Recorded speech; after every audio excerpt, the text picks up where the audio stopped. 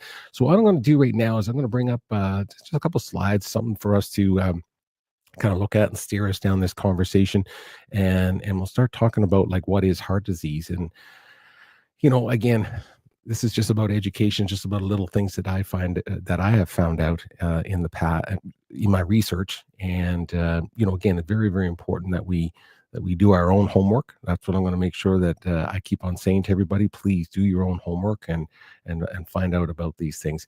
Let's have a quick peek here. So what is heart disease, and what is it generally speaking? And I guess from what I understand about it is that it's not one specific thing. Okay, there's a generality of a number of different issues that all fall under the idea of heart disease. Normally, we talk about things like heart attacks and strokes and cardiac arrest. It's these kinds of subject matters that all fall under this umbrella.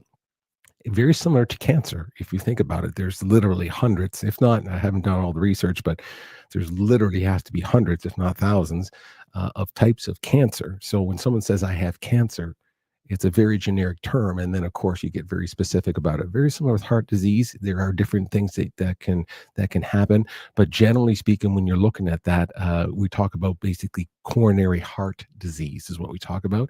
And really, heart disease is just a whole bunch of conditions, if you will, that affect the heart. That's what we're getting at here. So your healthcare provider, your doctor can zero in on it with you specifically.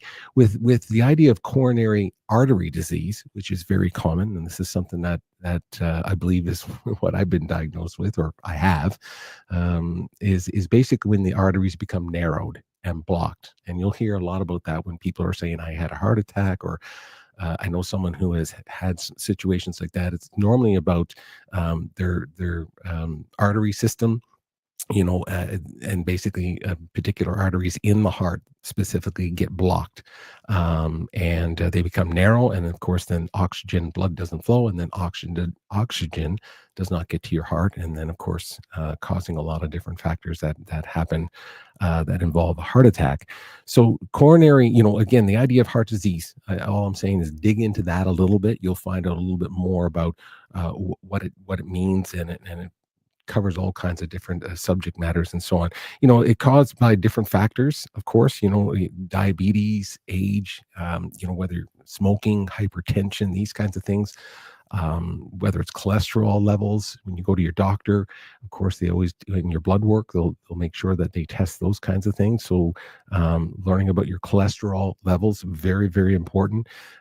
Your weight, how much weight you're carrying on your body, the obesity factor, if you will, the body mass index. That's really, really important to understand, your activity levels, things like that. So there's all kinds of different layers to what causes it, and the number of factors that causes heart disease. But specifically for you, it could be hereditary. It could be, again, your physical being itself, like your body.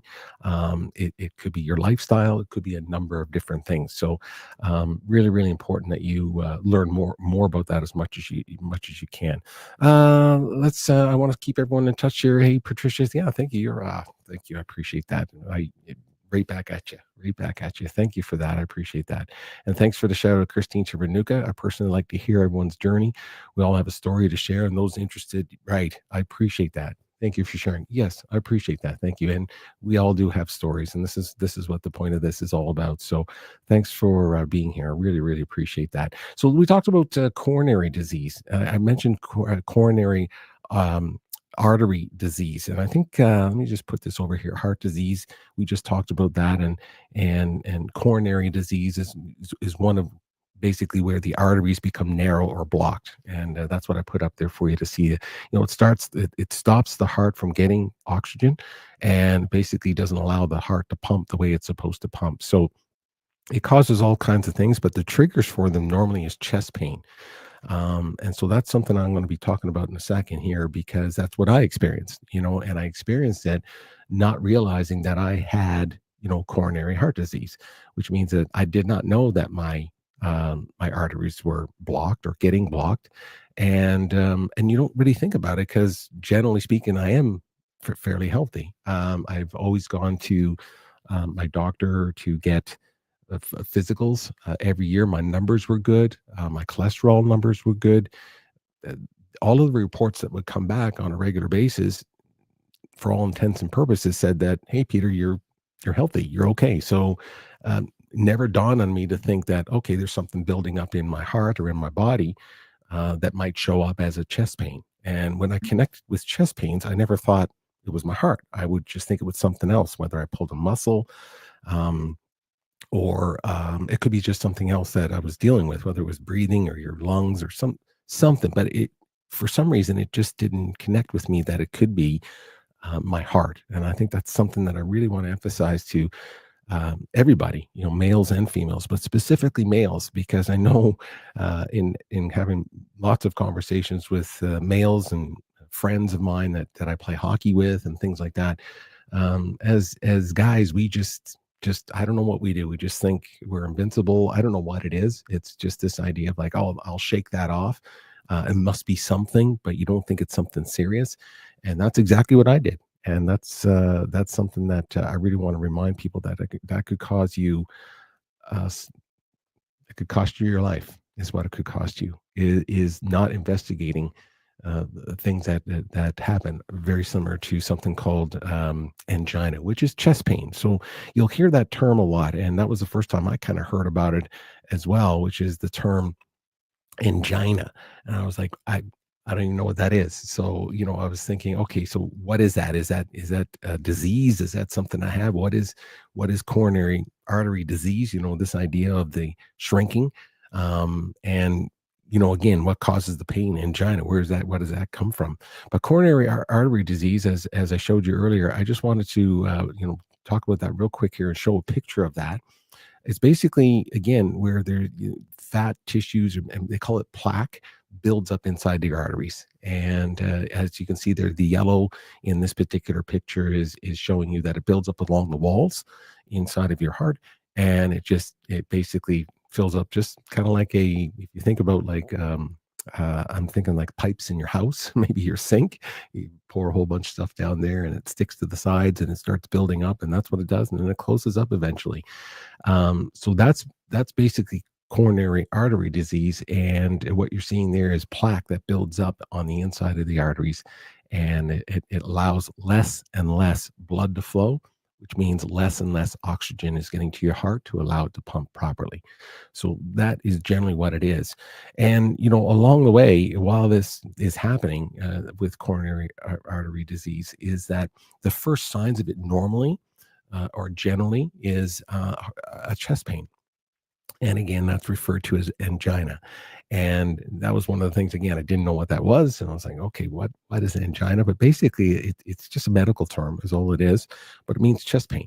Okay. And it just means that there's a lot of discomfort there, and you're not sure why. And it could be caused by a number of different things. The heart is normally one of them. But it's not always that. And so I think we've all experienced chest pain, whether sometimes we feel even we have heartburn. It sort of feels like chest pain. I know that I've experienced that when it comes to having a heart event, is that it can be very easily mistaken for having heartburn. Strangely, we talk about heart and both of those things, but they're not related at all. And mixing the two up can be very, very disastrous and dangerous. So that's just something I want to emphasize to everybody here, is that when you're feeling chest pain, especially on a regular basis, that's a sign. That's a really big, big sign, and you have to go and find out. You can't just throw it off to being heartburn or you're not feeling well. That is a very, very powerful sign for you to take recognition of. I was so tired. So Joy, thank you for adding into this. I was so tired. I thought I was burnt out. I'm very grateful for my family doctor, cardiologist, and cardiac surgeon, who all moved quickly. I had the Ross procedure. Okay. There's another term for everyone to dig into. The Ross procedure, which is transplanting my aortic valve. Yes, I know what that is as well. With my pulmonary valve. Then pulmonary valve was transplanted from a donor. Wow, that's a big deal. Wow, that's a big procedure. Gosh, good for you to be here to talk about that, because that's a very serious thing.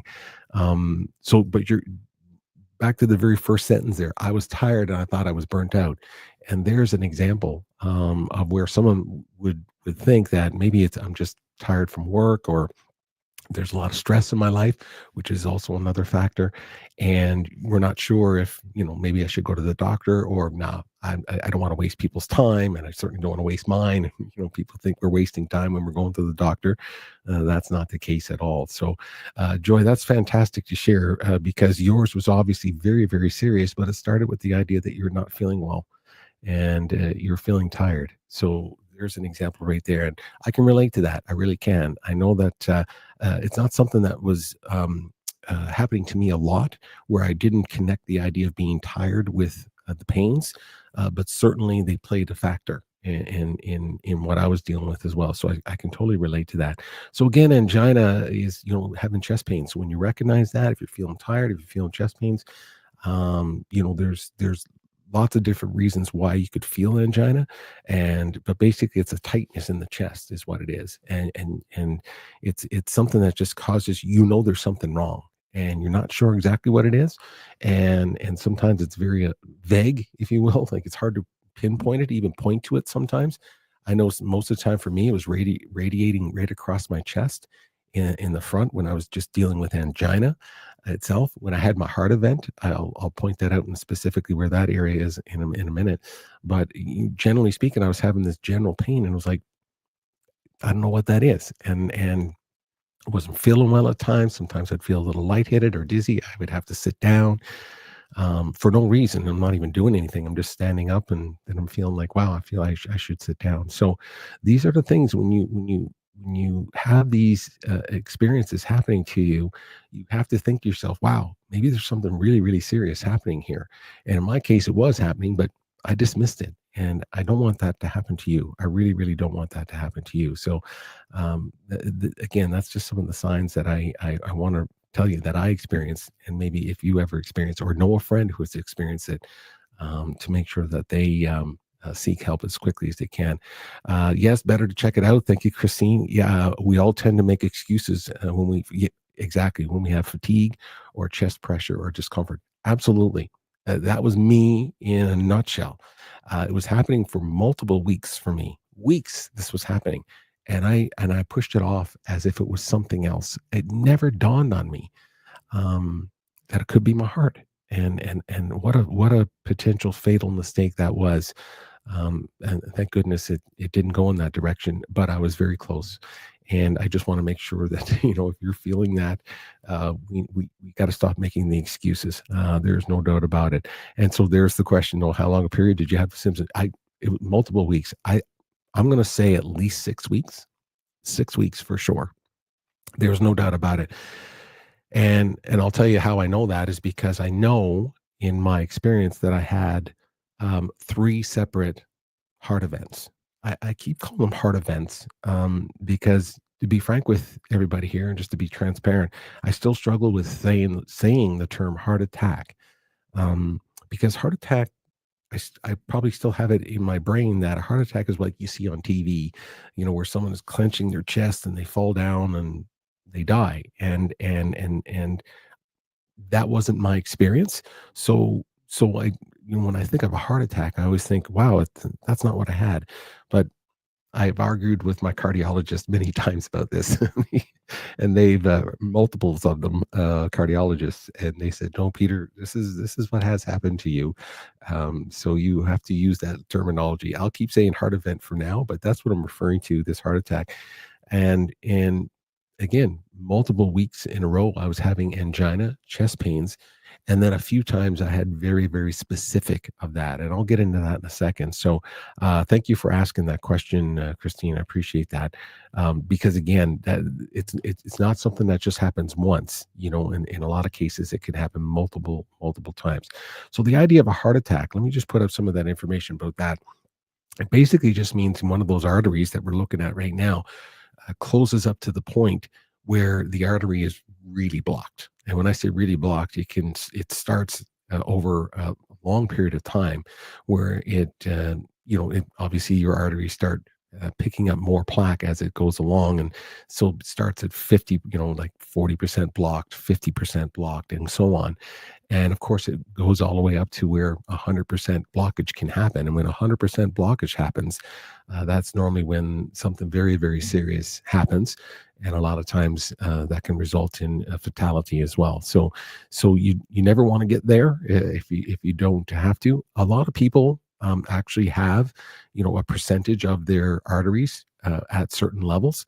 So my doctors have told me in the past, if you looked at anyone's heart, any general person, they might have 50-60% blockage in their arteries, but it doesn't affect, generally speaking, it doesn't affect their lifestyle and how they live. Their heart still performs and does what it's supposed to do. So you might not notice that. I know that for me, after they've done checking at my heart, that I have multiple arteries that are at a certain percentage.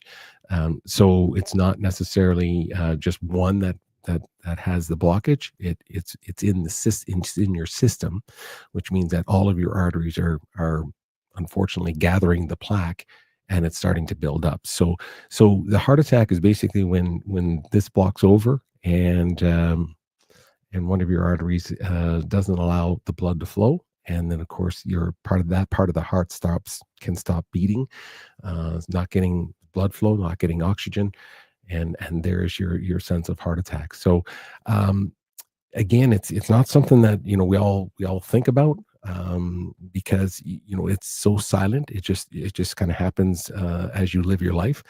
I want to go back to angina for a minute because I'll put some of the signs up right here about the idea of the signs that you might get, and because I think it's important for us to recognize them and talk about them so that when you see a friend or somebody that might be showing signs like of that happening, which I have witnessed, playing hockey and other sort of sports. You might find somebody who bends over and they're struggling to breathe, or you you have to ask them questions and say, hey, are you feeling this? Are you feeling like this? Are you feeling dizzy? Are you feeling nauseous?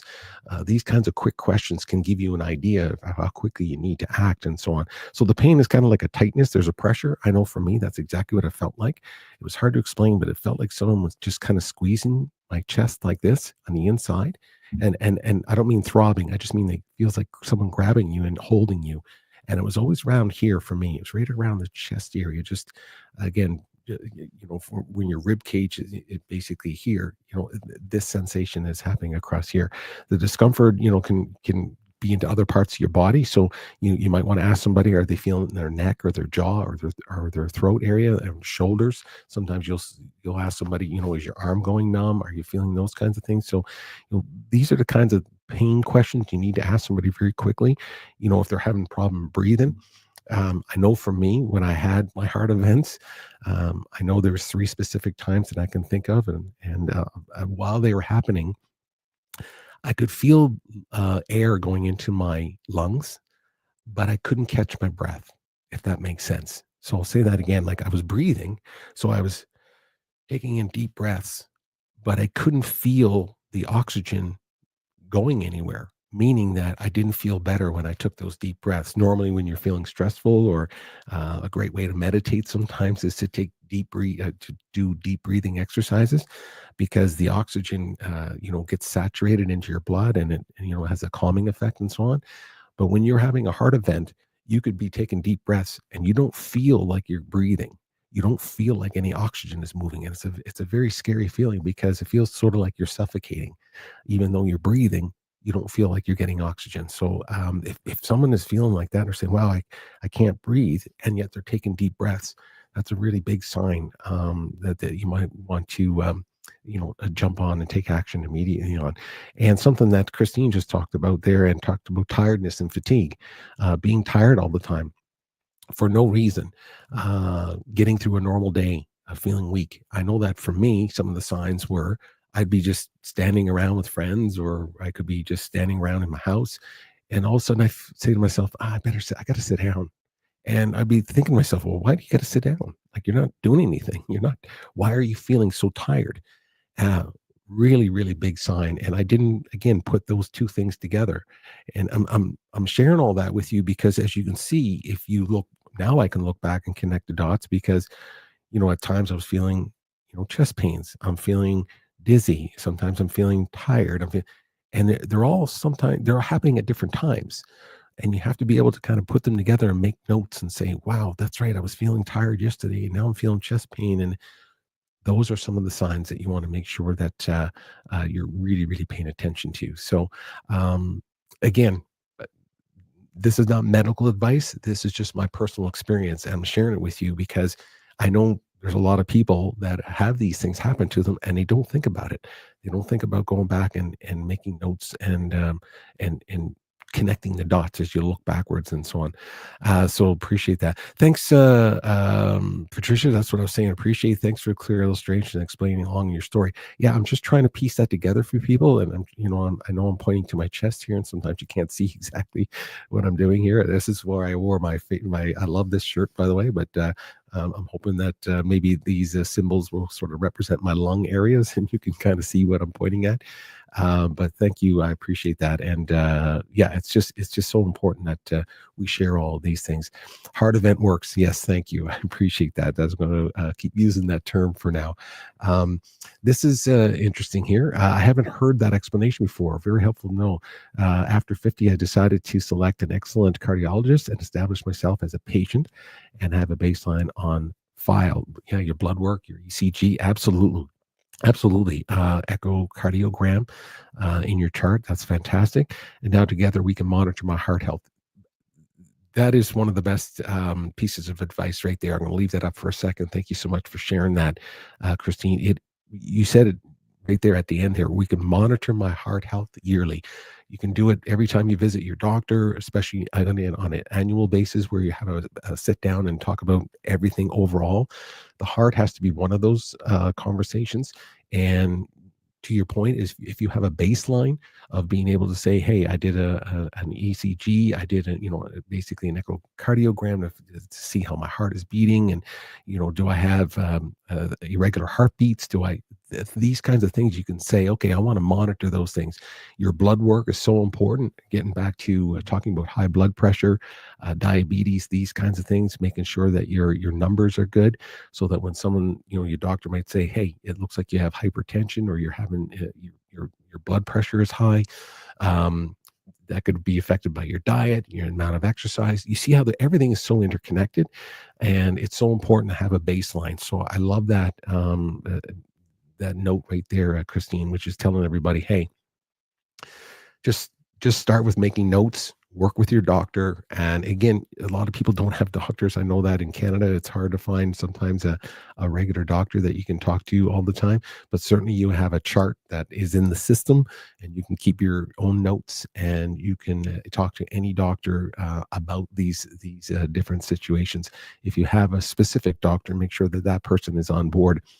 On that note, Christine, I'll tell you this little story, and for everybody listening to it right now, is that when I went back to my doctor for the first time, my family doctor, after my heart event, and they put stents in my heart, it was a very emotional meeting with him, because, my first question, as you can imagine, because he knew it was coming, and I had no choice but to ask it. I had to ask him, how come we didn't see this coming? How is it that we missed this along the way? And not him specifically. I didn't say you missed it. I did say, how did we miss it? I didn't have the signs. My health on an annual basis, the numbers showed okay. You didn't send me for any particular tests to check on anything. So how did this happen? And he wept. He was very upset. And he was honest with me, however, sharing this with me. And this is a tip for especially males. I'm not saying that it doesn't apply to females. It does. But males were terrible for this. You go into a new city. This is what happened to me. You go into a new city. You find a doctor. They have their first questionnaire for you, right? And one of their first questions is, do you have any heart disease in your family? Do you have any people who've had heart attacks or strokes? Is generally one of the questions. Do you have heart disease in your family? And most people, you just go, no. You just check no. So by checking no, if you don't know that there's heart disease in your family, if you check no, your doctor is not going to send you for any particular tests, because they're not thinking that that is a possibility of something to look for in your situation. So for me, that's exactly what I did. Even though I knew it was on my mom's side of the family, I know that heart disease was on my mom's side of the family. Pretty much every one of my uncles, and including my mom, passed with heart disease. I mean, think about that.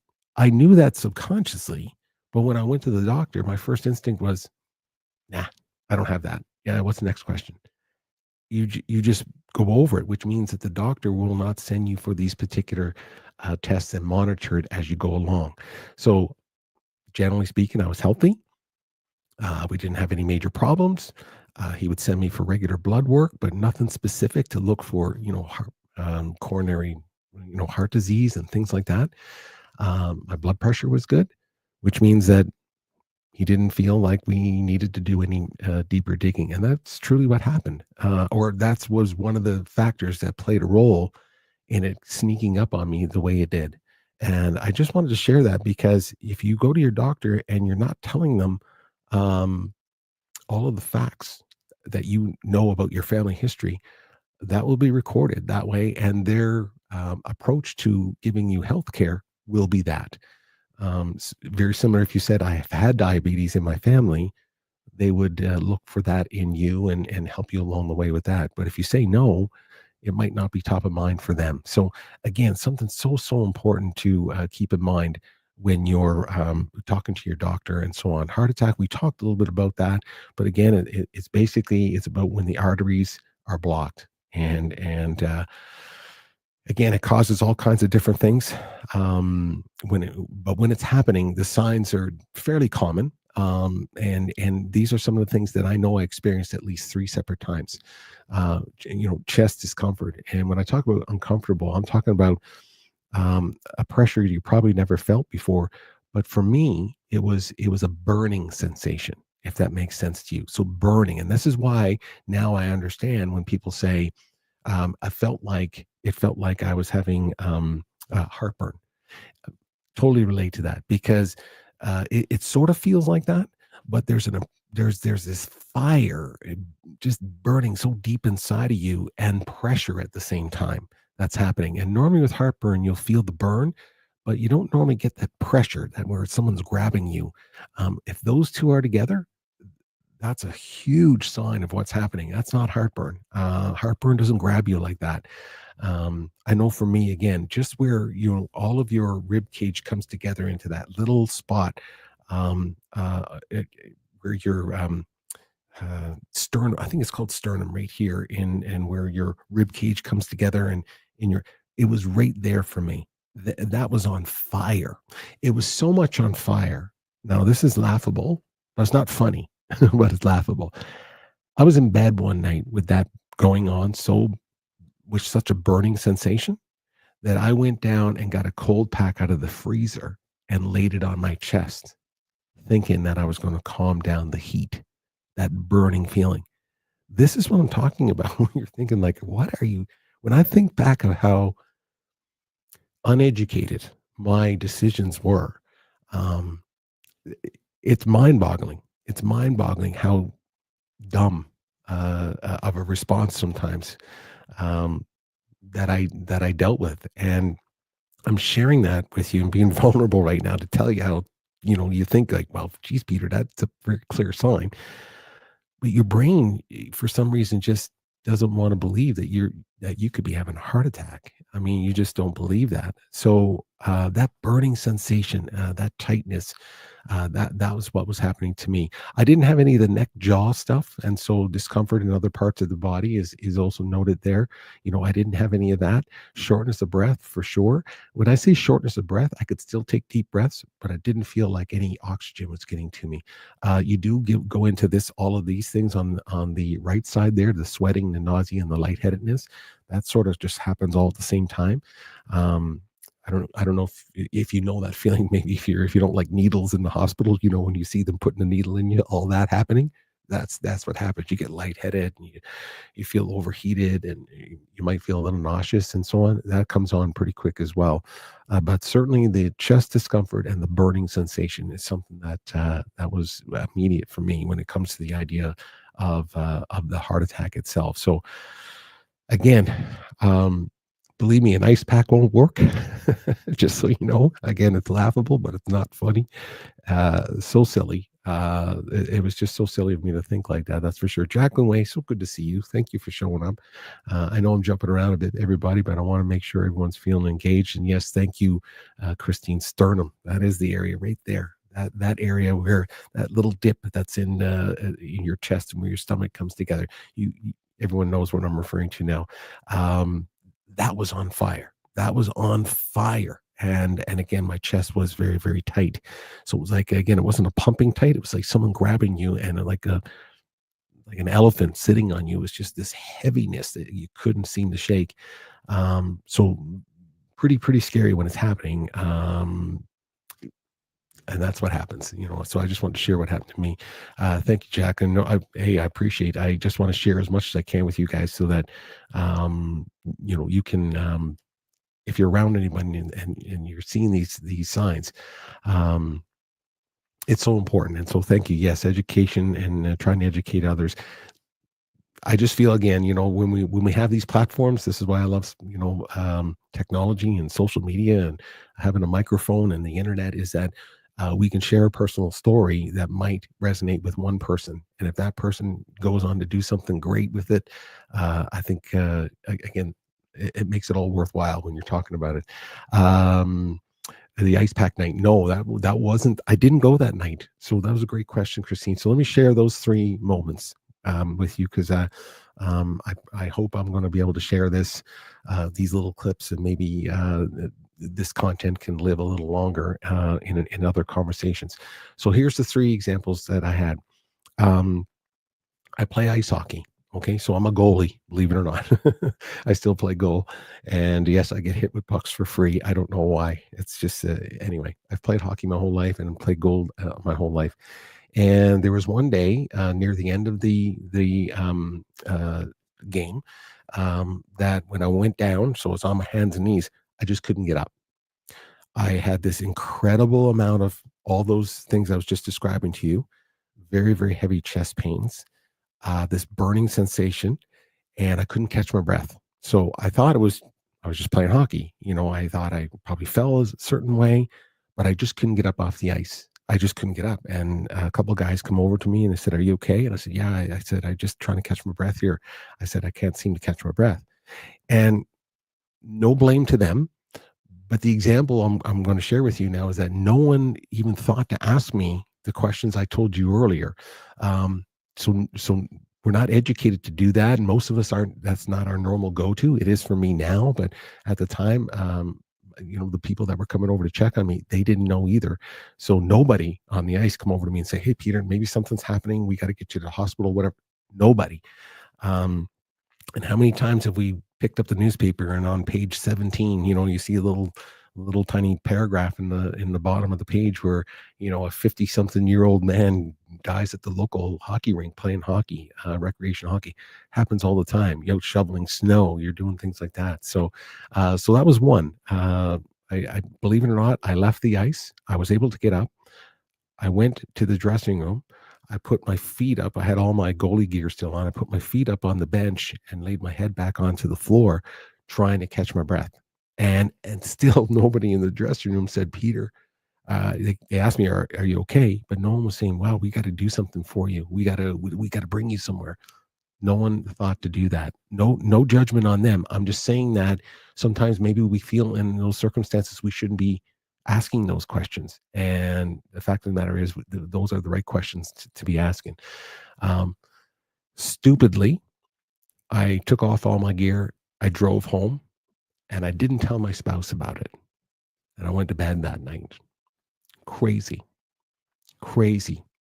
That is the wrong thing to do. I should have went right to the hospital, and they would have found a blockage that they did find at another time.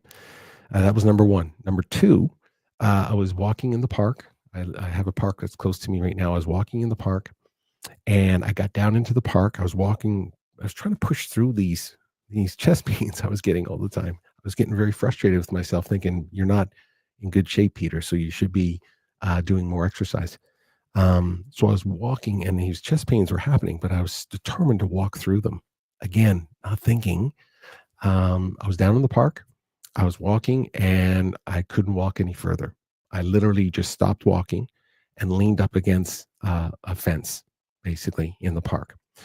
I couldn't, and I was thinking, there's no way I'm going to be able to get home. I don't know how I'm going to get home. I had my phone with me, and I was thinking, okay, I got to call somebody. I don't know what I'm going to do. I was starting to panic a little bit.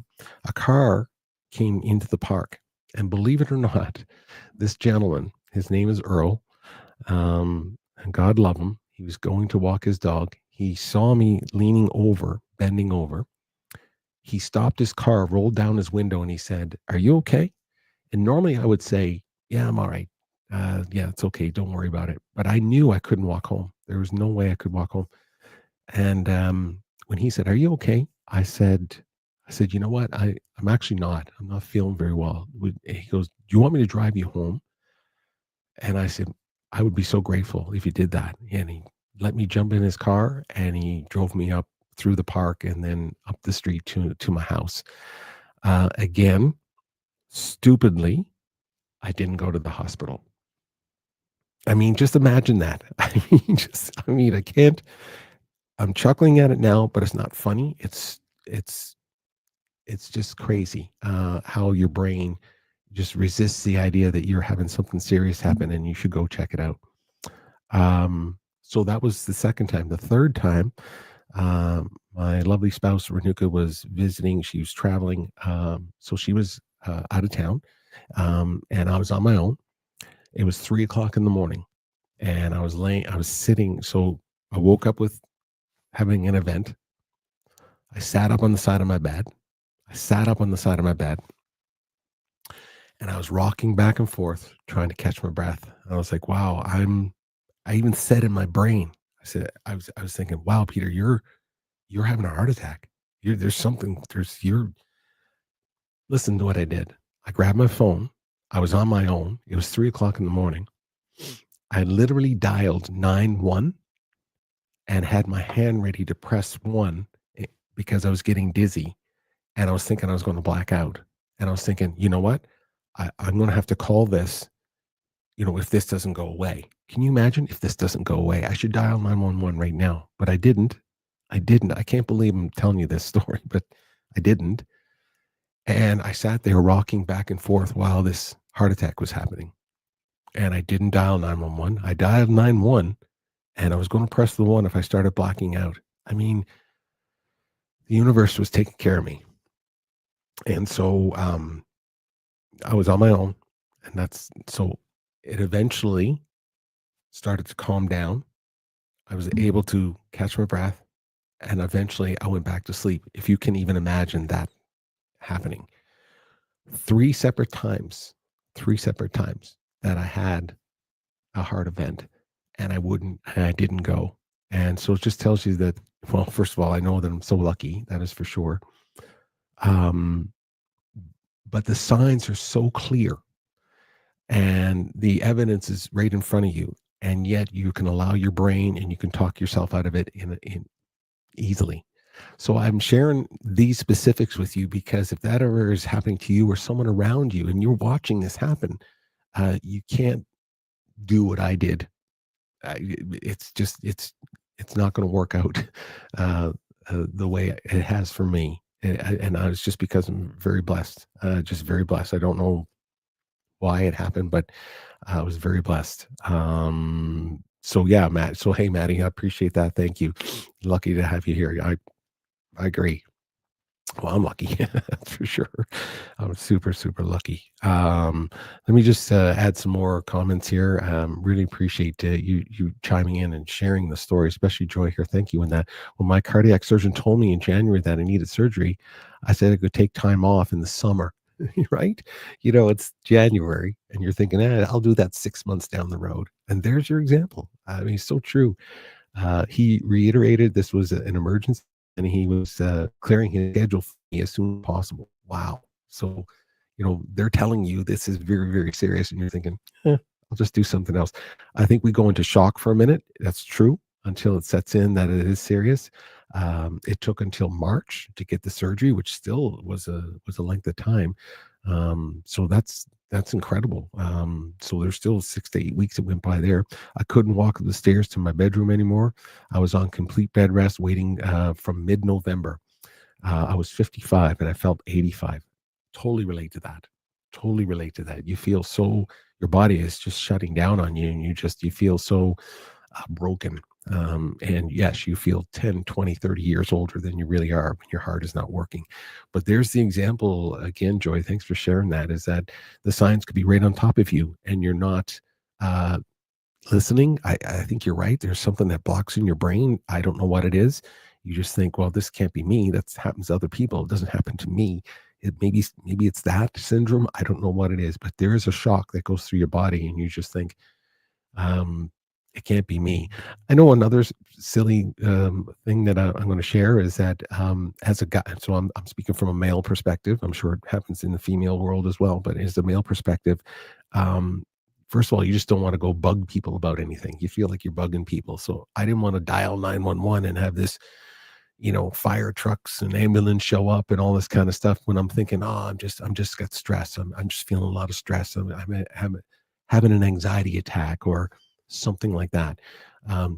You can talk yourself into the silliest things, and every single one of those moments are so important to recognize that. So thanks for sharing that, Joy. I really appreciate that. And Christine, yeah, we rationalize our symptoms. And yes, 911 denials. So many talk themselves out. Better to check it out, have peace of mind. Absolutely.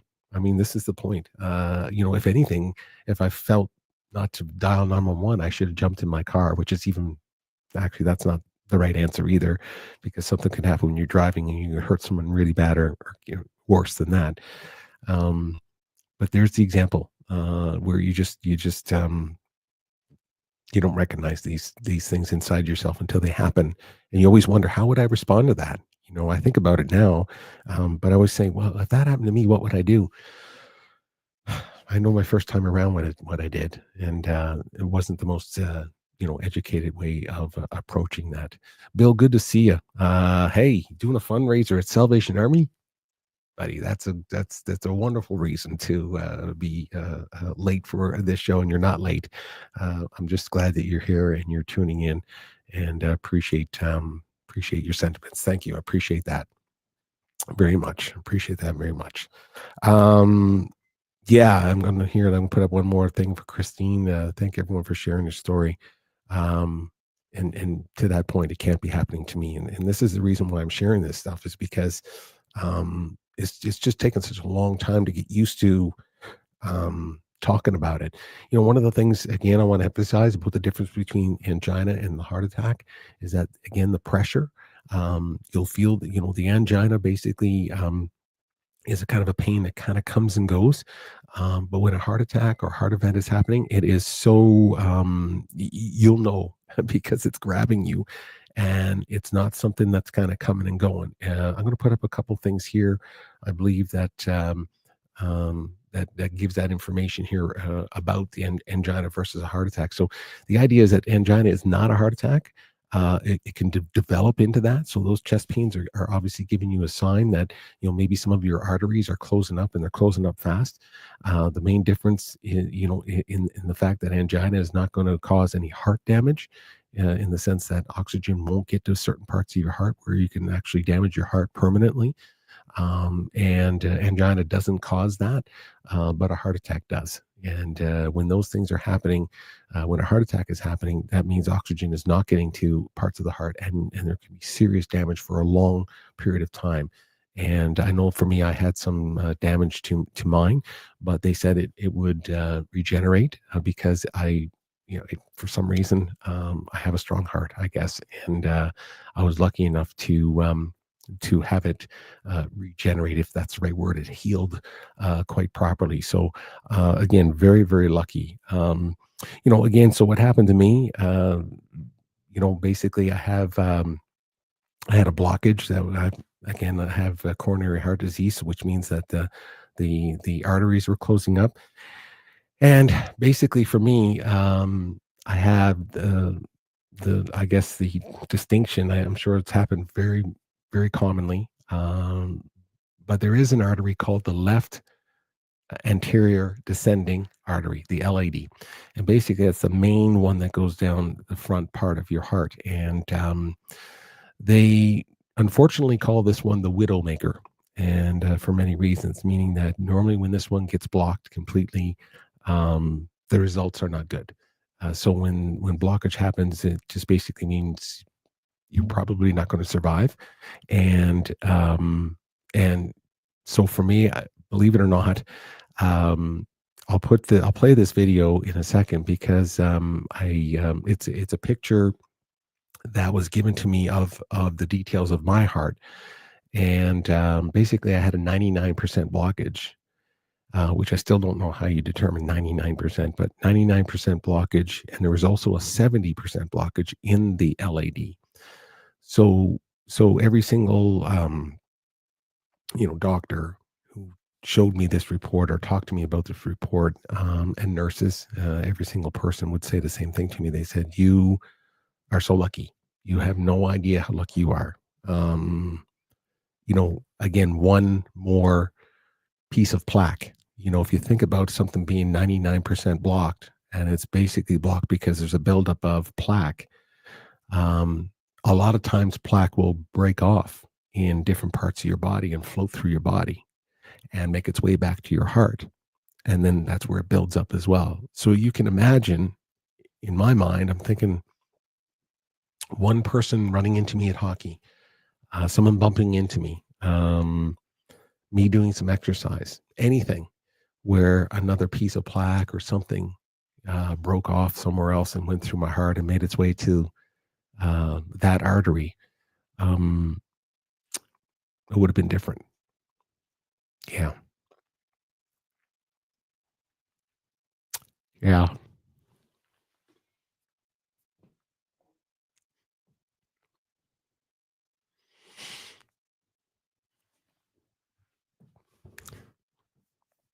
Yeah.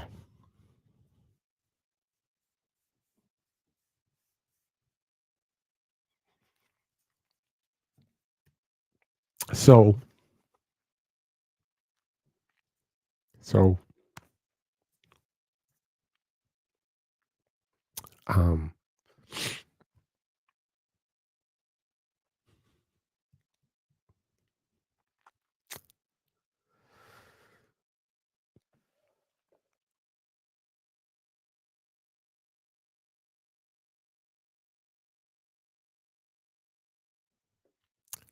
I'm going to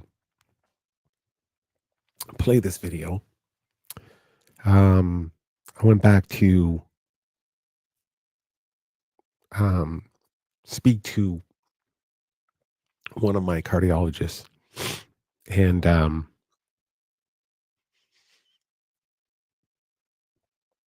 asked him if I could record our conversation just so I could remember it, because I told him that I wouldn't.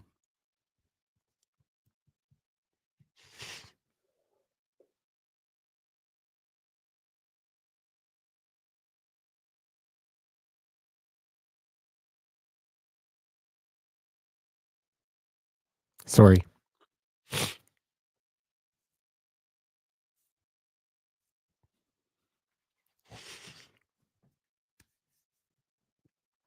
I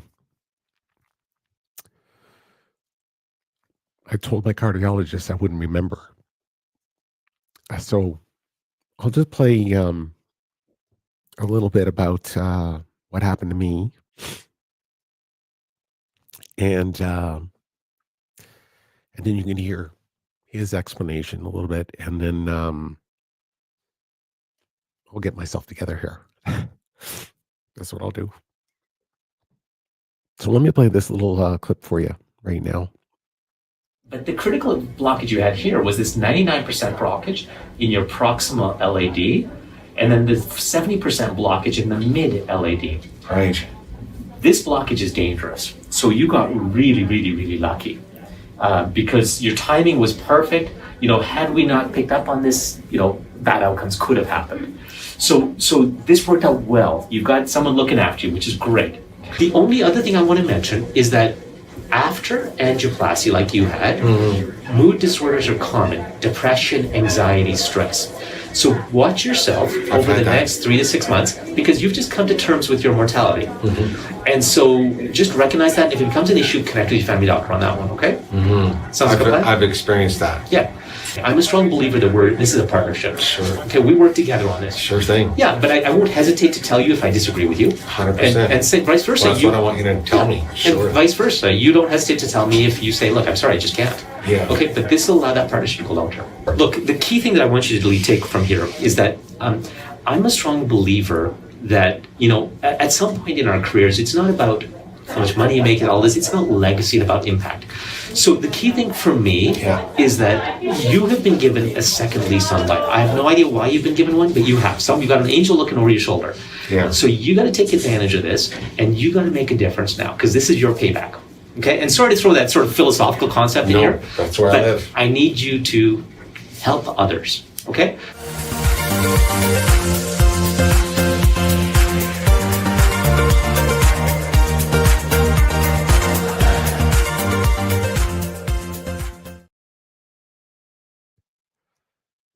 So that's quite the conversation with my cardiologist, and as you can see or hear, he was quite insightful, and he had this spiritualness to him that I really appreciated. And as he said, you have a responsibility to share, and to help others because you're still here. So that's why I'm doing what we're doing right now. Trying to fulfill that. So thanks, everyone. I appreciate it. I'll get my thoughts together. All right, Joy. Yeah, let me share this. Yeah, share anxiety and depression, most common emotion side effects. Absolutely. Absolutely. Which can cause a lot of problems physically as well, not just mentally, but physically as well. So such a powerful thing when your mind is not working so well, it affects your body. That is for sure.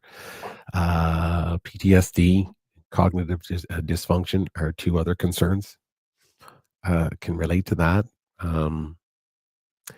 Without support, studies have shown that mental health side effects of open heart surgery can impact the quality of life. Examples such as onset of coexisting conditions, suicidal ideation attempts, lower life expectations. It's very true. There's a common theme or meme, I even should say, when you have these kinds of things that happen to you, that you think automatically that you wake up every day and think that, wow, I've been given another chance, and which is true. It's in the back of your mind. But as Joy just suggested, this anxiety and depression and things like that actually show up as well, which is kind of a strange experience, because you would think that you feel super grateful all the time. And I do, but there's lots of moments where your chemistry, something in your mind has grabbed hold of you and shaken you a bit. And for me, I've experienced that. I know exactly what that's like. I still experience it, by the way. Still experience it. But I'm learning to, again, be more grateful and in understanding that that's just, it's part of the healing process. So there's no doubt about it.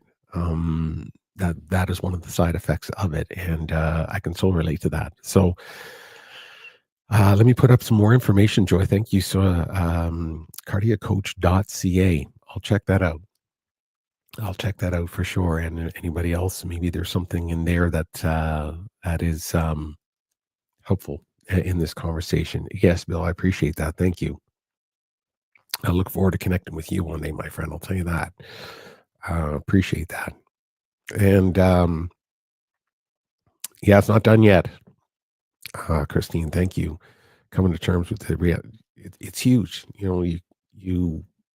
There's something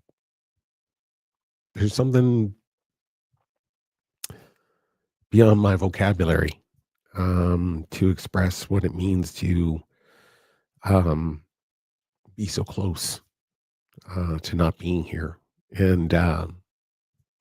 And then you show up and you're still here and you're trying to figure out, why these things happen. So I agree with you 100%. So I'm hoping that this messaging is going to help somebody with that. I just wanted to show you how different 24 hours can make. I can remember on December 6th, I was here in my my studio, and I was having some conversations with people, and there's a little snapshot of how I was that day on December 6th, if you can imagine that. Had my Santa hat on, and I was having a lot of fun with somebody in conversation. And the next morning, the other picture is where I was. And this is what makes it so confusing at times, and just tells you that your life can change in a single heartbeat. It really, really can. And so you have to stay present, and you have to enjoy every piece of gratitude you can hold on to, and the people that are around you, and be present for them, and tell them how you feel. All those things. I think that picture over there, that graphic, describes to you the journey. So I hope that picture in itself can remind you.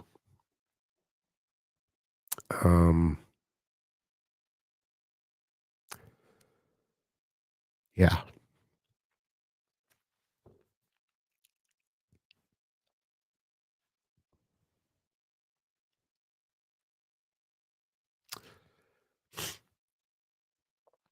Sorry for being so emotional.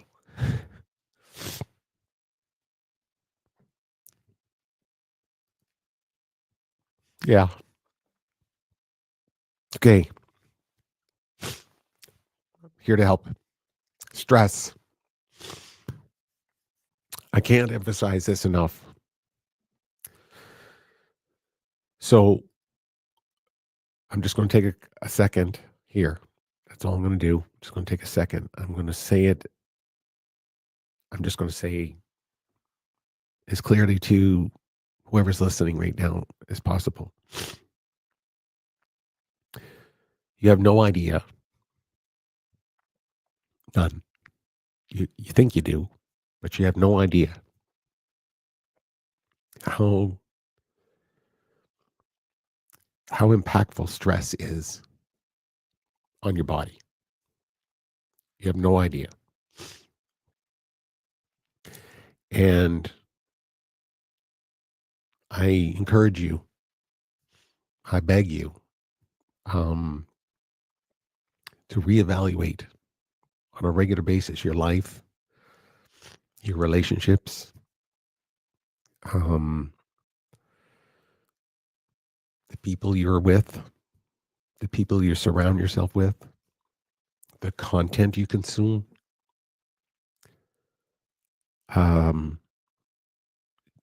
Reevaluate on a daily basis your life, and keep asking yourself, is this making me feel better? Is this something that is inspiring me, uplifting me? Or is this causing me a lot of stress? Is this causing me a lot of anxiety? Is that relationship causing me to be anxious? Because one of the things about stress, I'm speaking from experience, that we can use other terms for it. And it's an easy way then to excuse it for being in your life. So you could say sometimes, I'm feeling anxious, or this situation is causing me anxiety, or being around these people or that person or this situation makes me feel uncomfortable. You can use that term. It all means stress. And this stress builds in your body. It builds. And it shows up in different ways. And it's going to show up somehow. It's going to show up somehow. It might show up in maybe your actions. Maybe you'll just not be so kind one day. Maybe you'll just explode a little bit. Maybe you'll have something with your mind health go astray because of stress. But a lot of times it's going to show up in your body. And I know that stress is one of the things that has caused some of my challenges in the past. Just being transparent, and 90% of it, probably more, certainly the 80-20 rule applies, is that stress is all self-induced. All things you worry about that never happen. Things that don't matter. Certainly they don't matter in the long term of life. That is for sure. And you have to be so self-aware, so conscious of the things in your life that increase or decrease stress. So I'm just simply saying to you, please, we're going into December right now. We're in the month of December as I record this. Going into some stressful times. I'm certain of it. Some joyful, some happy times for sure, but also some stressful times for some people for a number of different reasons. And that stress will have an impact on you and certainly on your heart. And so I want to just say to you, as I sit here, as being someone who knows from experience that it can silently creep up on you, and it could take your life. It could take your life. So please think about the people in your life. Think about the situations you're in, and reevaluate on a regular basis. Okay, so I hope that resonates with you. I hope that makes a lot of sense. Again, just trying to share my experience here. Christine, absolute stress can kill little by little over time. Yeah, dis-ease, that can turn into disease. Absolutely. Attitude of gratitude is imperative. Reevaluate consistently. Absolutely. I thank you for summarizing that so well. That is exactly what you do. Reevaluate. And thank you for sharing that. I appreciate that. And hope and love is right. Love and light. Thank you so much. Appreciate that very much. And yes, hallelujah. We are singing to the choir. Yeah, we are indeed. Again, this whole show is just basically dedicated to that idea that that we want to make sure that we're talking about this. If you've been through it, like myself, I wanted to share that. The whole point of it is that we wanted to educate and inspire, and so that we take action on these things. So finally, I just want to leave you with some of the resources. I mean, there's so many amazing resources out there. I could have gone into a lot of the specifics of heart health and wellness, whether it's heart attack and stroke and cardiac arrest, these kinds of things. But so here's just a couple to start with, and you can find a tremendous amount of resources out there for you. So in Canada, you can do heart and stroke, heartandstroke.ca, and in the United States, heart.org and stroke.org. They have amazing resources on there, statistics, data, but beyond that, they'll give you, the education, signs, the things to look for, questions to ask, tips on health and wellness, living your best life, things you can avoid doing, things you can start doing. So it could be as simple as adding more exercise and maybe quitting smoking, for example, or if you work at a desk and you spend a lot of time, get up and stretch and move around and find ways to take the stress out of your life. You can do it that way. So there's lots of resources on there. So please, check that out and then find the things that resonate with you, and then put that into action. And that's what this is all about. It's just to inspire you and to cause to action. I'll add again, this is not about me giving you any professional advice.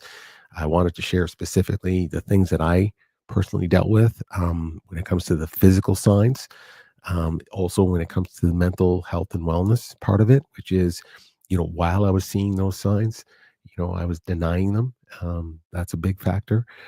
The other part is post of anything that happens with your heart. A lot of times there's other issues that might show up when it comes to mental health and wellness, when it comes to anxiety and depression and a potential version of PTSD and these kinds of things.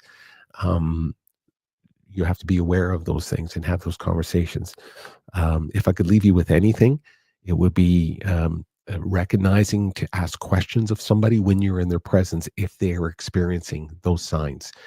That's one of the things that I'm really big on now with my friends that I play hockey with, or if I'm in a crowd, if I'm at a party or in a social setting, if you recognize somebody's not feeling well, ask those questions and be sure to ask them if they're, again, feeling nauseous and they're dizzy, if they're feeling chest pains. And we should never be embarrassed to ask those questions because it's so important. And maybe those questions are the ones that can save someone's life. That is for sure.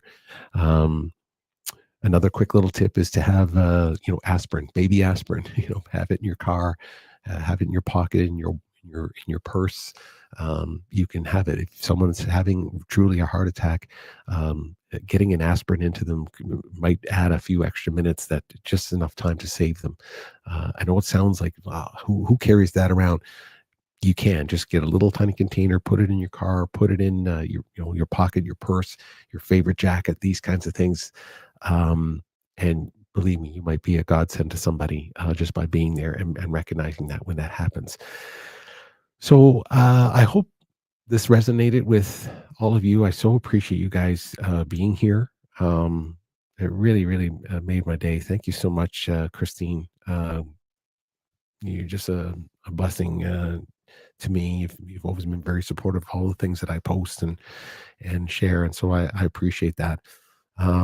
For most people who know me, this is a very unusual show because I normally have somebody over there that I can just light up and have a lot of fun with and let them shine. And for me, that's what it's about. It's about connecting with people and helping them shine a light. In this particular case, I just thought it was important to share because I'm coming up on my 3rd year anniversary of my event, and I'm so lucky to be here.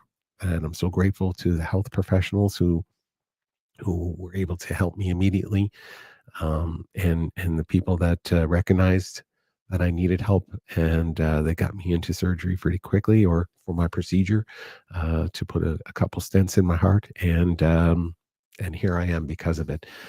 I think my story also demonstrates that sometimes the universe is extremely kind to some people, and it's been kind to me. So not sure exactly why it allowed me to go through 3 very specific things and still be here, but here I am.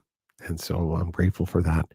And I hope that anything I said today will resonate with you so that you can help yourself, educate yourself, and certainly be of service to people around you in a situation specifically with the heart, but in life in general, because it's all about just helping people and inspiring others and doing the best you can. So I hope that all makes a lot of sense. I so appreciate you guys being here. Thanks so much.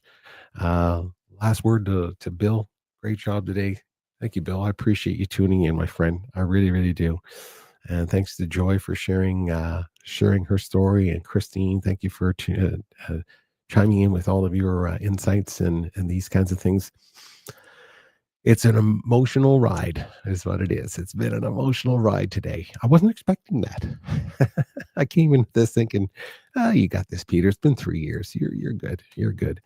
But I think it's just a testament to how those things affect you. And if you're aware of this, of what a blessing it is to be here at all, you can't help but get emotional. That is for sure. You can't help it. But I know that for me, it's just been a great ride for the last couple of years, and I'm so grateful to my spouse Renuka for helping me. And I also want to do a quick little shout out to anybody who's out there right now, going through their own journey right now. I'm going to send that out right now. Send some healing energy to those that are just out there battling their own specific battles. And if you're in the hospital, if you're home healing, sending white light your way. That's what we're doing. We're sending healing light your way. Specifically for me, I'll do a shout out to my good friend, Mark Angus. I know Mark Angus is in the hospital right now. So I hope I didn't speak out of turn by sharing that publicly. But I wanted to say to you, my friend, I hope that everything is going to go in your direction, which it will. I know it will, because I'm sending you white light. And to anyone else who's out there right now that is fighting the good fight, I'm cheering for you. That's what I'm doing. I'm cheering for you. So thanks for being here, everybody. Thanks for the support. Thanks for hanging in there with me and doing all the things that we do around here, which is just use our voice as a force for good. So I hope that makes a lot of sense, and I hope that it resonates with you, and that you can go out there and shine a light as well. You know how this thing ends. Just be kind out there. I mean, that's all you got to do. Be kind out there, everybody. Just be kind. That's all you got to do. Thanks for being here. We'll see you next time. Just be kind out there. That's all you have to do. Just be kind out there. I mean, that's all you have to do. Just be kind out there, everybody. I mean, just be kind. That's all you have to do. Just be kind out there, everybody. Hey, just be kind. You know the drill. Yeah, just be kind out there, everybody. Just be kind. Just be kind out there, everybody. That's all you have to do, right? Exactly. Just be kind out there, everybody.